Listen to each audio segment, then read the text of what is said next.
Today in Phoenix, how do protesters survive the scorching summer heat?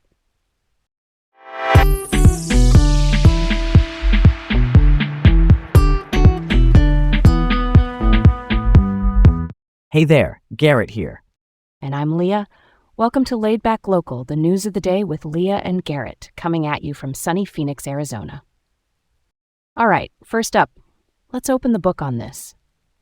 Surviving Arizona's Scorching Heat. Essentials for Safe Summer Protests. Phoenix is known for its sizzling summer heat, often over 100 degrees Fahrenheit. I mean, it's not exactly ideal for outdoor protests, right? But these brave organizers and protesters have strategized to continue their fight against Trump's immigration policies. That's pretty cool, right? They're kicking off early morning protests to beat the real heat of the day, and they've got systems in place with water supplies, medical help, you name it.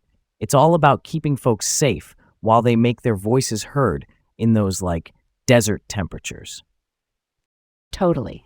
Activists like Sam Cooley and groups such as Desert Democracy Indivisible are really stepping up here.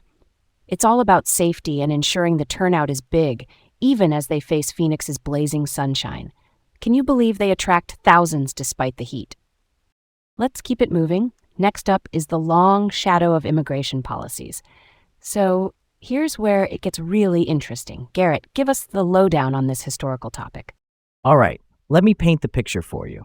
We're talking decades of immigration rules and regulations that predate Trump's presidency, like the Chinese Exclusion Act way back in 1882 and the establishment of the Department of Homeland Security after 9/11. Each administration has added their own bricks in this wall, metaphorically speaking. That's a story worth telling, Garrett. It's like this systemic web, right? Trump's policies aren't just out of nowhere.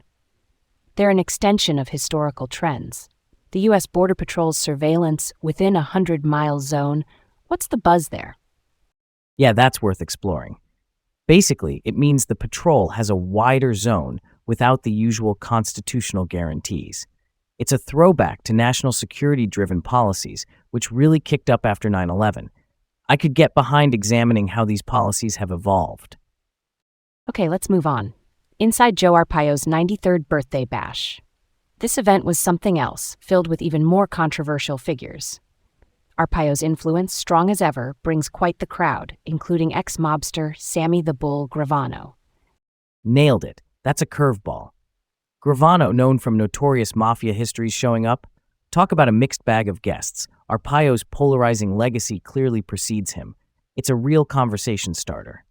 And the political ties, you just can't ignore them. Figures like Trent Franks and John Kavanaugh were there too. It's a mix of fascination and unease wrapped together. Next up, shifting gears. Forum, a surprising shift toward transparency and reform. Here's where we go next. So basically, we've got three candidates, Murtha Ramos, Matt Giordano, and Malik Aziz, taking transparency and reform to heart. Yes, and not just the usual talk either. They're tackling police-community relations, addressing issues like brutality, mental health, and more. That's close to the heart of it. This forum was surprisingly refreshing. Totally. It's impactful. Proposals that separate police work from immigration enforcement especially caught my ear. These forums really offer a platform for community voices, don't you think? All right, what's next on our list? Last up, let's not let this one slide by. The community's role in these social issues shows how strongly people can influence change. Leah, any added thoughts before we wrap up? Yeah, let's get to the heart of it. Community action, as with the protesters in the heat or folks involved in the police chief selection, really highlights resiliency and commitment to change in Phoenix. That's the takeaway for this one. Well, and that's a wrap for this one. Thanks for tuning into Laid Back Local, the news of the day with Leah and Garrett. Stay curious, Phoenix. Right. And there we have it, full circle. Keep cool, Phoenix, and join us again soon.